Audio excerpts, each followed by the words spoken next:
Welcome to Rich Conversations. This is another segment of Rich Answers. However, today we're going to do something a little different than what we've been doing previously.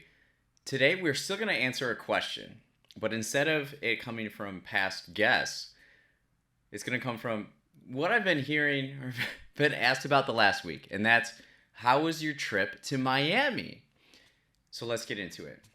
All right. So this is something I'm experiencing in life where I don't necessarily know how to answer, like, how are you doing? Or what's new? Or how was Miami? Like, what do you guys feel? Are you supposed to be honest and and share, or are you supposed to just like, is it just like a greeting and you just kind of, oh, it was good, or I'm doing good, or same old, like, because that couldn't be more from the truth, like each day I wake up like excited for to do what I'm gonna do. I'm excited for the morning routine that we've discussed. It's cool to know that you have so much agency in your life, and you can, if you have dreams, or I hope we all have dreams, like each day you can work towards it and you take action and steps towards it, and that's exciting. So like each day is something new, and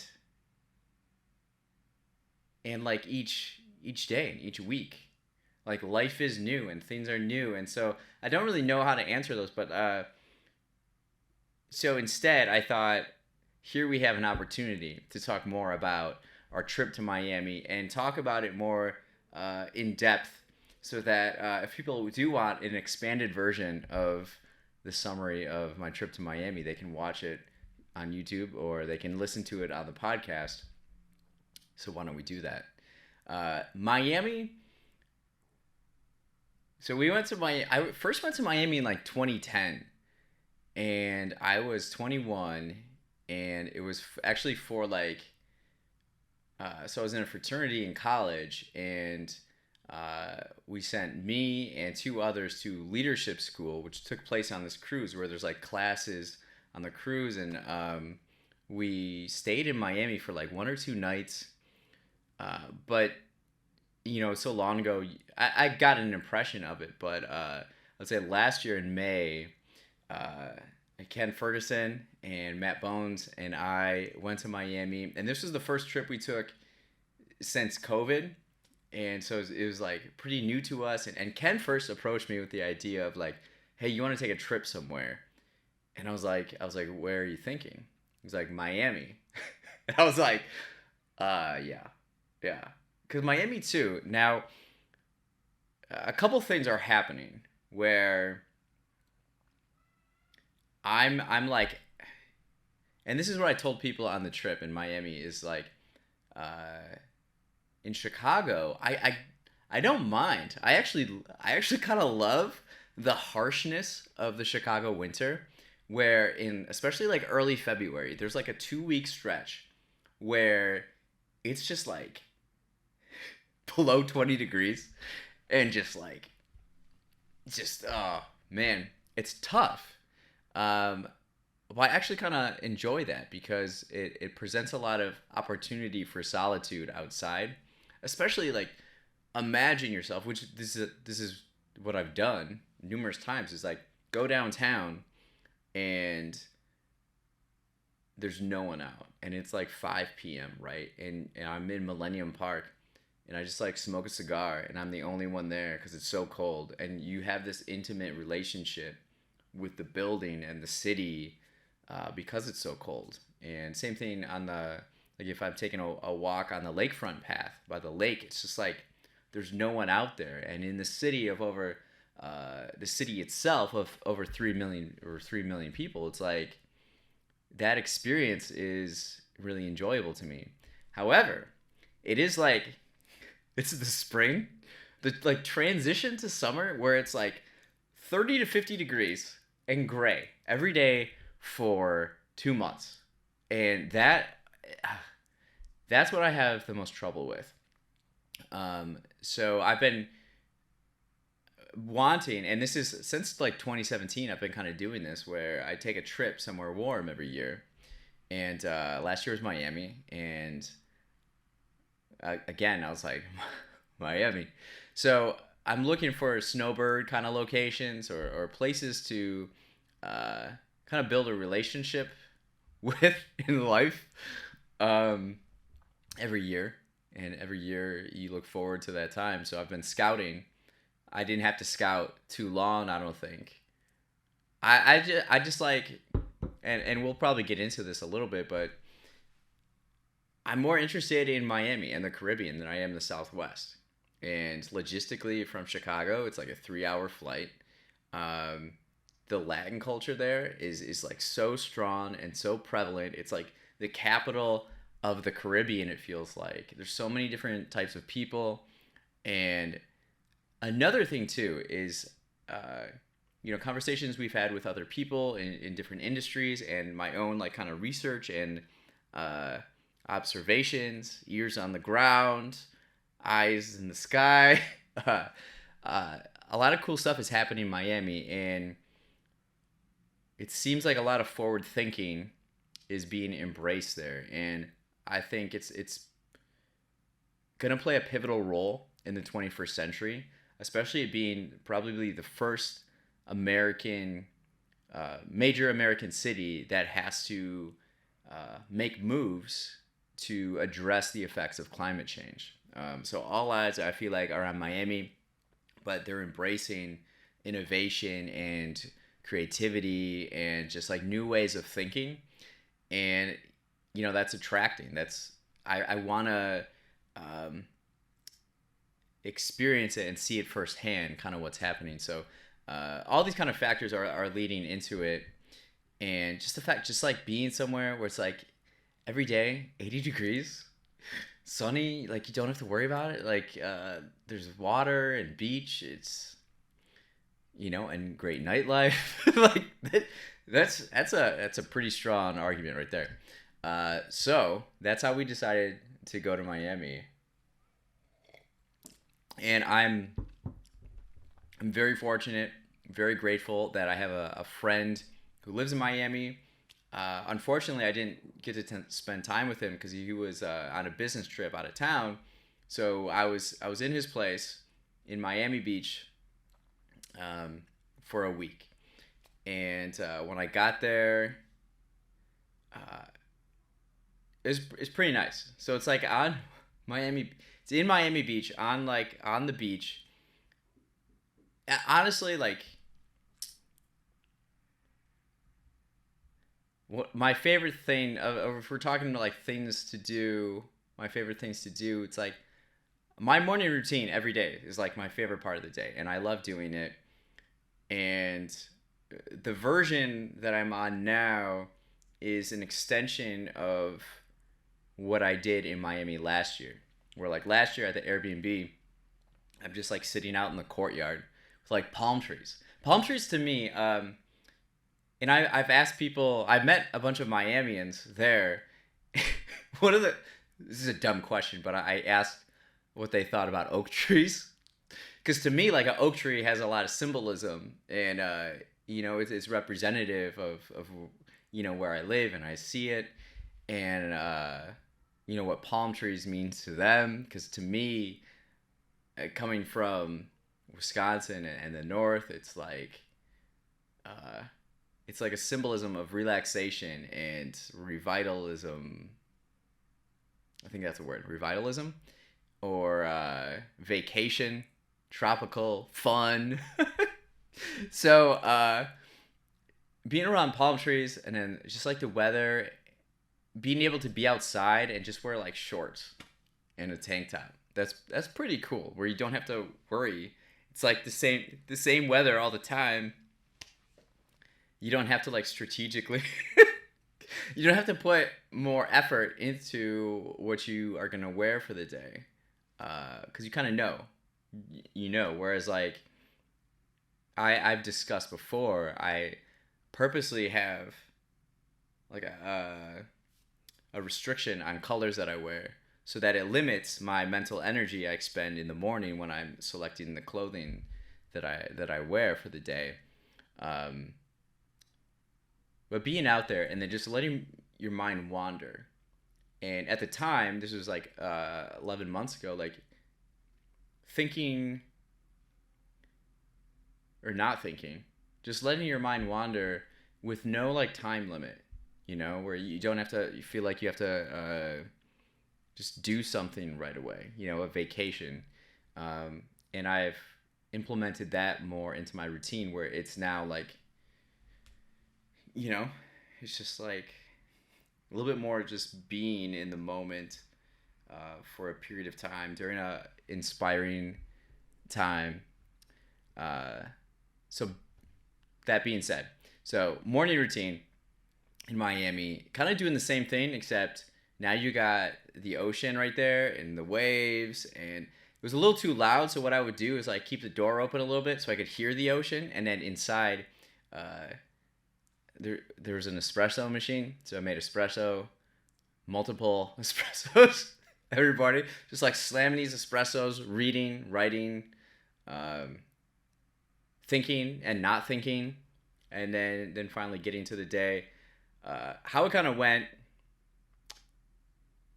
I realized I'm not really a beach person. First of all, it's such a process. You gotta like, I was telling my Uber driver this. You gotta like put sunscreen all over yourself. And if you go to the beach, it's kind of like a trip. So you gotta take your backpack, all the things I may need, headphones and notebooks and books, all the sorts of, you got the agenda book, the like journal book, the idea book, the then the actual like reading book, and then you got to bring water, a towel, all these different things. And then it's like, then you're lying in the sand, and sometimes the wind, I don't know, it wasn't this windy last May when I went, but it was this time. So it was like pretty windy, and you get sand. You got to deal with sand, and it's just like, I was wearing my backpack, and it takes all the sunscreen off, but I didn't realize that until I got scorched on my back. And I'd only be there for like 2 hours. I'm not someone who just like lies on the beach on vacation. Like if I'm on vacation, I like to explore. And this is what I love most about like traveling. And it's something, it doesn't take, this is my favorite thing to do, and it doesn't take a lot of money, it doesn't take a lot of whatever, but just like walking around and just observing. And it's like your mind is processing all the new information. Say like in Chicago or like anywhere where you live, you become, not, I won't say jaded, but you've seen everything. Everything is so familiar to your senses. But when you go somewhere new, you have new smells, new sights, new sounds, new feels. You can breathe the air, and it's different. What other senses I'm missing? Sight, smell, hear, touch, taste. Yeah, a lot of great food down there. And the Latin food, oh man, so good. Empanadas all the time. Some Peruvian food. But just like being somewhere new, observing, you're gathering new information, from the architecture to the clothes people are wearing to the styles that they do their hair, or like, I said what they wear, but everything is a piece of information, and that you can think and store in your mind and process it, and kind of like what it means, or create kind of a larger picture of it, from the cracks on the sidewalk to the like fauna and the flora. All these things provide information to you about a place. So that's what I love exploring. And Miami, especially the architecture. I've been telling people this for a while, and even in one of our episodes coming up, talk about materials. I'm so fascinated by materials lately. I'm so curious about it. After talking to the Mansour scientists, material engineering, and like everything in the world in the universe is made up of atoms, and what makes things what they are is how they're assembled, and so there's so each city is using different materials, right? Because each city is dealing with different circumstances, So like Chicago, the materials, the buildings say in Chicago need to withstand, the harsh cold and snow and things like that. Whereas like Miami, the heat, the humidity, the the water and the sun and all that type of stuff. So all the buildings are like white and with like teal trim and just like so cool looking. It's like you can design it anywhere you want and any way you want, but it has to be white and like in these materials. So I just love exploring all of that and like what do things look like? What are people talking about? That's really exciting to me. So I did those. So I write in the morning, then I'm out exploring, and then at night I made mojitos. So I'd make mojitos, and I got mint leaves at the same place we got mint leaves the last time in Miami Beach last year. Mint leaves are kind of hard to find. Like if you don't have a car, then you have these like bodegas or these convenience stores, but they don't have mint leaves in my experience.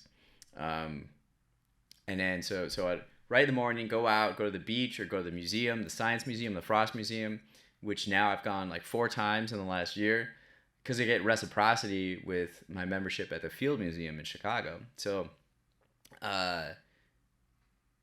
then at night I'm drinking mojitos and then I'm writing again and just kind of like I love trips because they give me kind of takeaways of things I've been working on recently and in my goals and also life. Like it's kind of like a reflection or an inflection point of like, okay, what have we been doing? Okay, where do we want to go? How do we get there?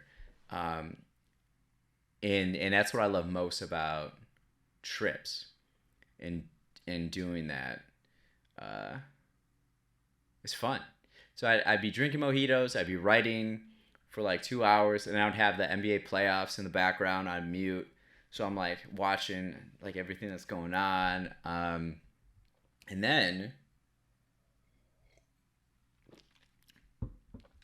on Friday, we went to this place called the Broken Shaker in Miami Beach. So we go there, and it's like a pool. When I say we, I mean I. There's a pool, and then like tables all around, and I was there for a little bit. I talked to a few people, and then on my way out, I brought a cigar with me. So I'm smoking a cigar, and then this French guy comes up to me, asks if I have a lighter. Of course I do. And then he's from Paris. He asked where I'm from. I said Chicago, and he said, "I hear it's boring there." And that's like the most offensive thing and most ignorant thing I've heard in such a long time. Like, who said that? Who are you talking to? What are you talking about? And it's like, it was so strange. And then he also said, "You're really leaning into, the Miami thing with the cigar." And I said, "Whoa, do you know who Al Capone is? Do you know who Michael Jordan is?" He's like, "Yeah." I was like, when you see photos of these people, half the time they got cigars in their mouth. Have you seen The Last Dance, the documentary? Half the documentary, Jordan's got a cigar in his mouth. Like, cigars in Chicago are like such a thing. And while I do admit that, like, like Miami embraces that as well. It's a place where you can be outside and like smoke cigars and everybody's cool with it. And but this is like another pattern. This is like another thing, another like another, what do you call it, another event or another anecdote of this pattern of Parisians, like French, and Europeans, if we're thinking bigger here, of like an arrogance of like this pretentiousness that their culture is better than everyone else's. And as a bartender in Chicago, like I have served Europeans, and generally they tip nothing or like really bad. And it gets to this larger idea of like Americans have this stereotype of being ignorant and like they're never traveling, or when they do, they're loud or whatever. But at the same time too, like if I'm traveling somewhere, I'm going to research the history of the place, the culture, and like things I should know, right? And it often seems like Europeans don't do that. I'm being general here. Don't do that when they come to America. And it's like this lack of respect for other cultures. Just because a culture is newer doesn't mean it's like worse or anything. I've noticed this. I'm saying this too. I like French culture. I'm drinking a Bordeaux right here.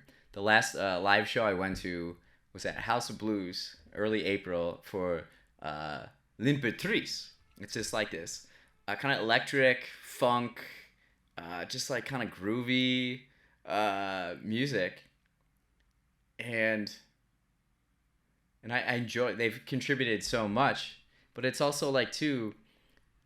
I don't know if anybody listening or watching has experienced this too. It's just like a little bit of this like arrogance, and we've had Europeans on the show before, and they've all been great. Although Lakshman, when he came on, so when someone does come on the podcast from Paris, they're actually from India, and we're talking about like work culture in Paris. And I saw this too this all started when I was visiting Paris in January 2020, before the pandemic, right? So this is an interesting time, and like he said, like working. You get to the office and people spend an hour just like going around saying hi to each other. Then they work for like an hour. Then they take a 3-hour lunch. It's like 3-hour lunch. And then you come back and you work for like another hour, and then you're done. And then you go drink wine with friends for like 5 hours, and that's how they work. Now I don't know if this is being general or what, but these are kind of things. And like when I was in Paris, like the cafes would always close at like 3, and like I want, in America it's just like just work all the time. So like we got extension cords, or not extension cords, but like outlets. We got Wi-Fi, we got coffee brewing, we got everything to keep you going. And there it's more like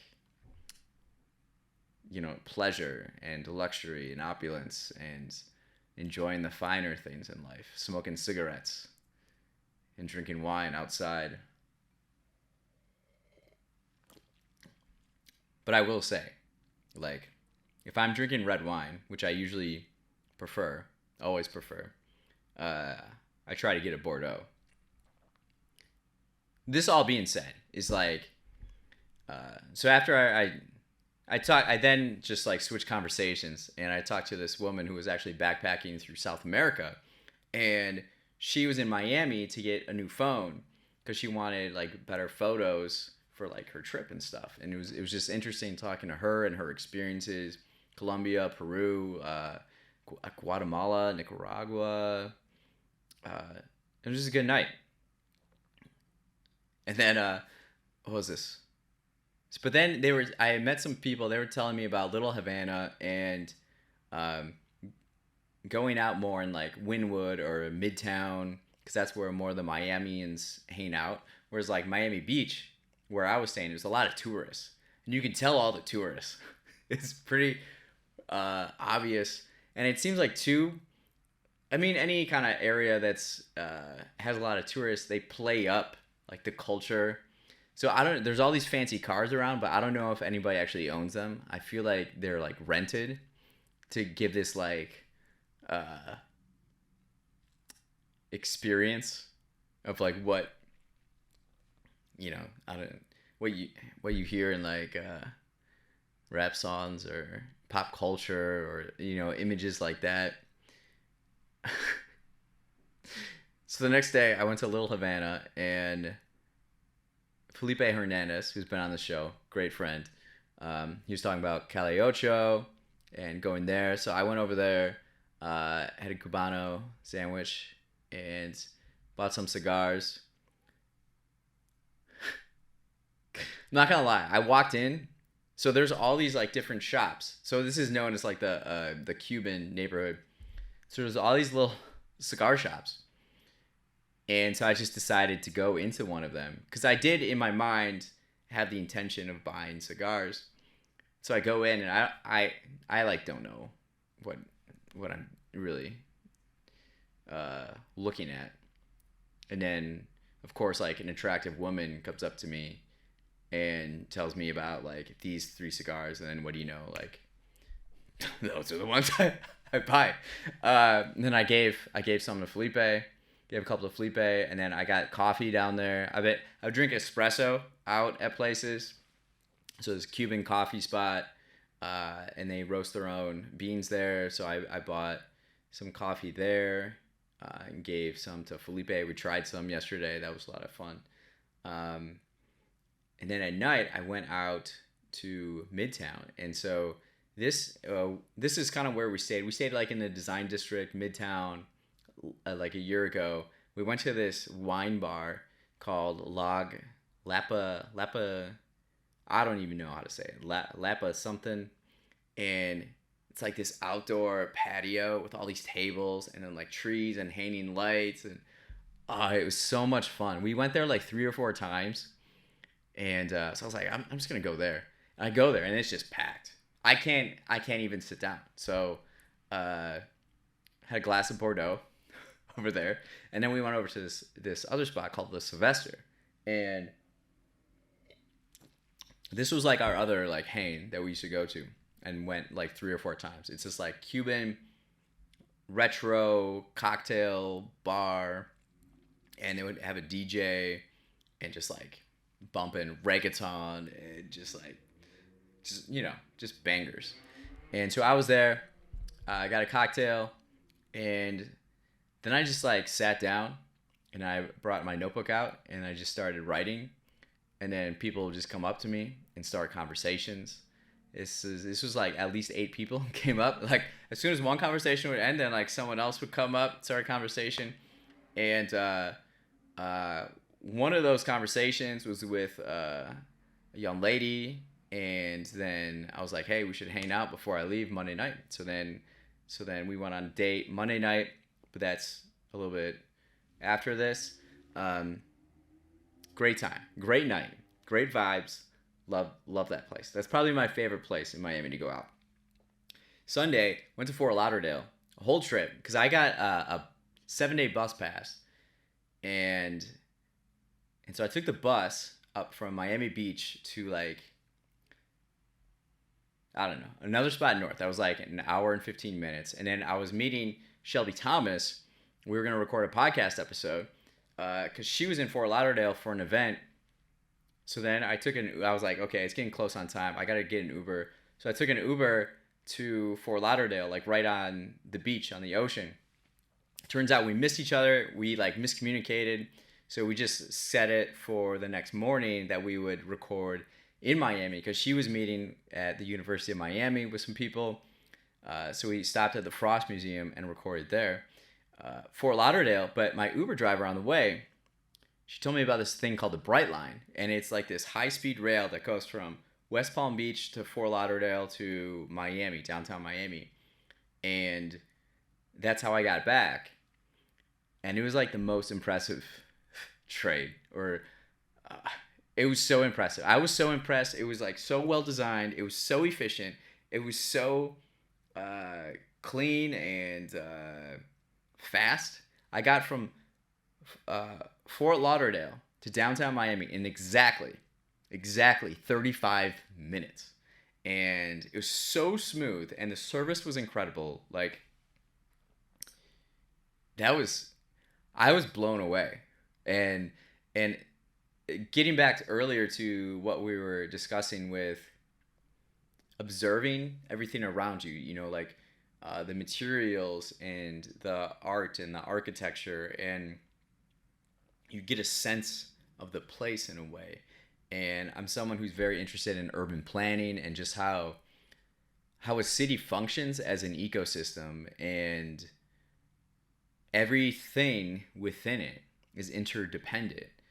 And so like how people get around in a city, how people move is extremely important, and it's a very I mean it's a key component. And so like taking notes, mental notes on the public transportation, I feel like that's an important thing to be aware of. It's like how come other trains in America can't be this great? Like what is preventing that from happening? That's what I'm curious about. And it was like, yeah, this is 21st century traveling. I just loved it. And everything now is starting to look like an Apple store to me. Anything that's like remodeled, because it's like the same kind of materials and concepts and theories that go into design in a way, like minimal and just like user friendly and sleek, and I don't know. But anyways, we got downtown, had some Peruvian food. Uh, was gonna record the next morning with Shelby, so it's kind of an early night.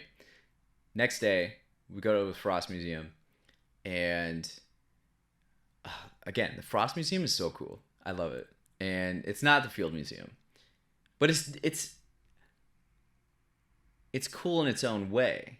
Like on this like sixth floor, it's just like a rooftop, and you're right by these buildings and the park, and you see all the water.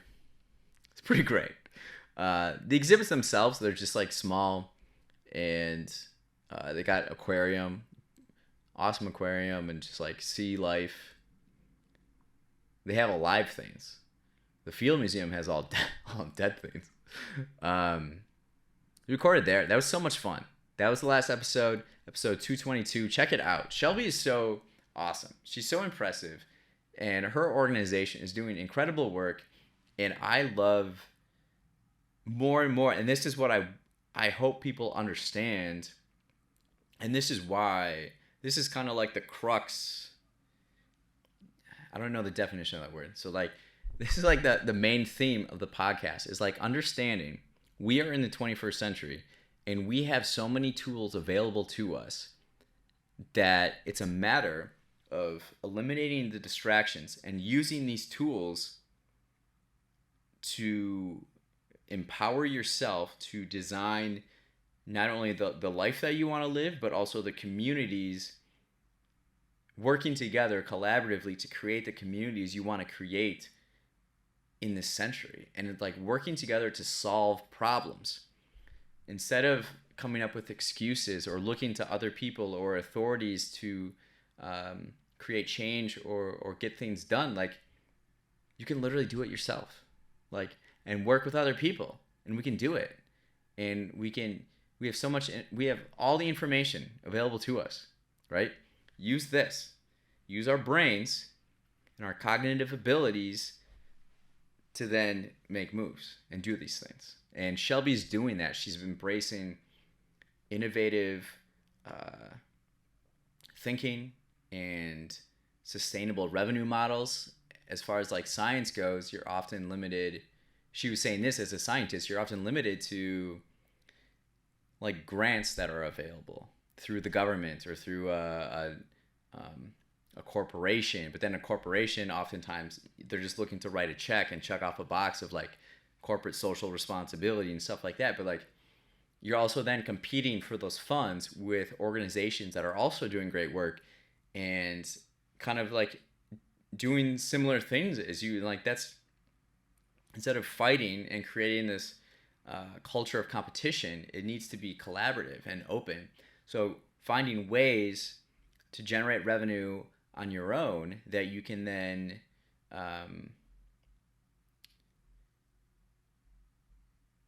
not have to rely on that type of funding. So she's embraced the art community, and with coral reefs, installing art installations in the water as coral, and that generates ecotourism where people can go and dive and then learn how to dive and be more interconnected with the water and our oceans by checking out these art installations in the water. And also embracing NFTs and having experiences that goes along with those. It's so cool. Just like the innovative thinking that she's been embracing, and I'm all for it. So it's cool.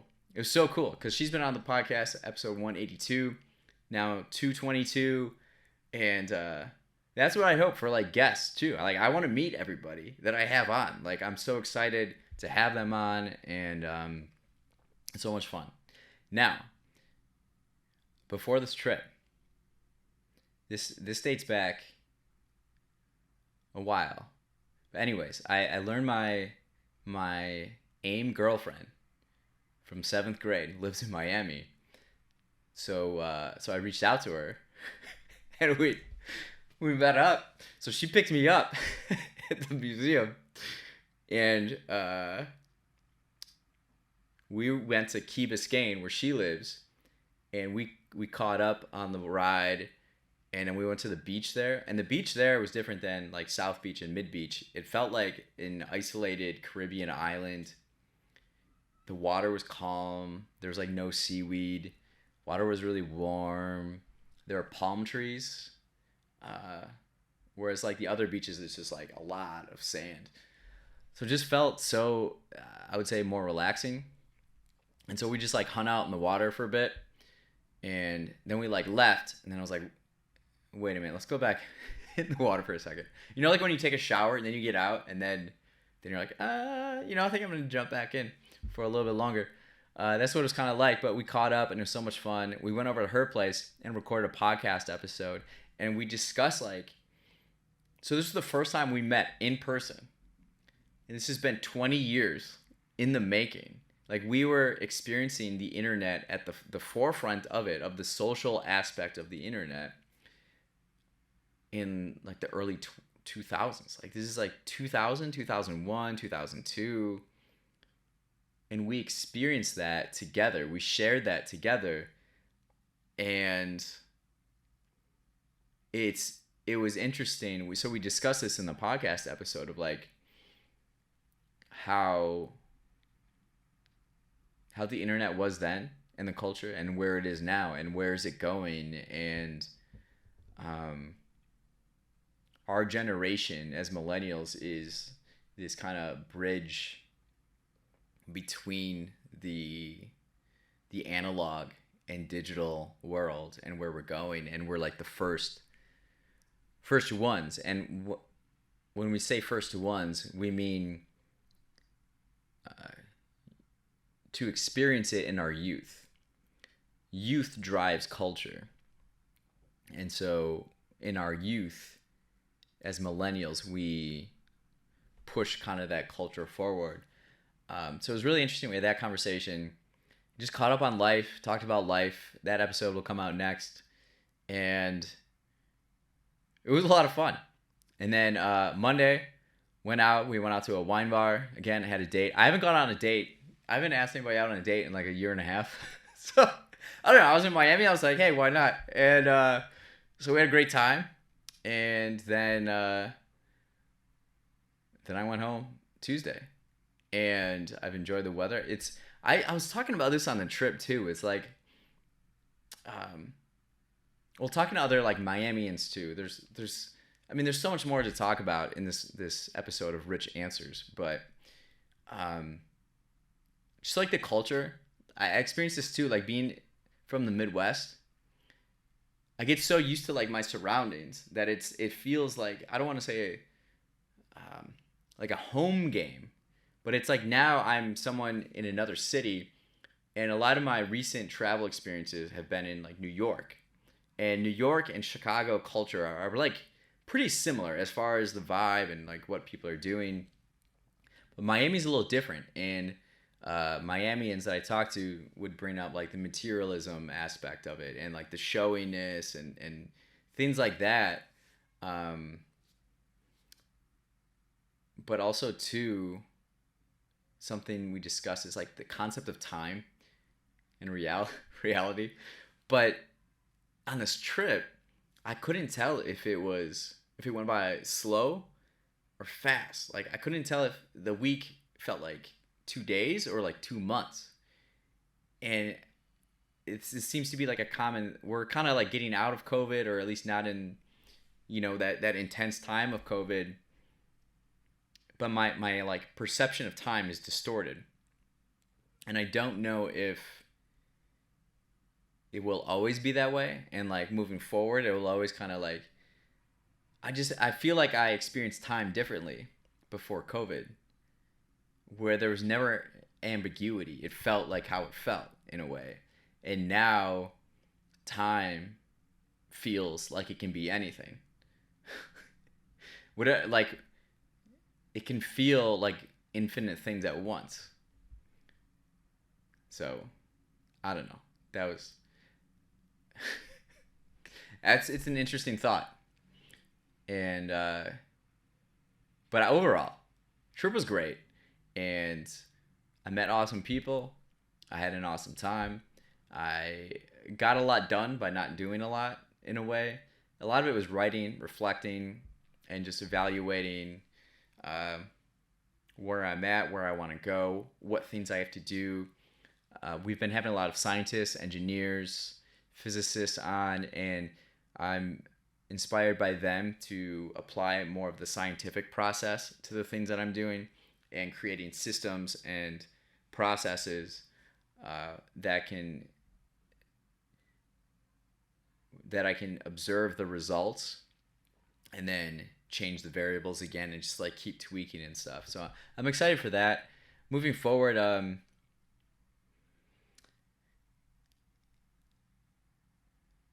there's a lot.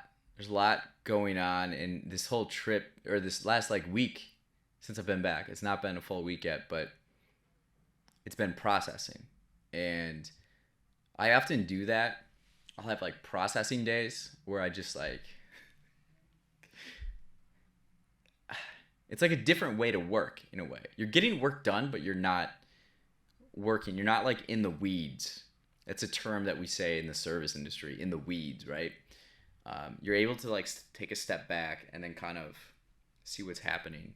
And I'm really excited. We got a lot to do, and podcast has been fun. We're gonna keep at it and just keep meeting awesome people and exploring those relationships and learn from them and their perspectives. It's exciting. It's exciting. So thank you for listening and watching to this segment of Rich Answers. Have an incredible day.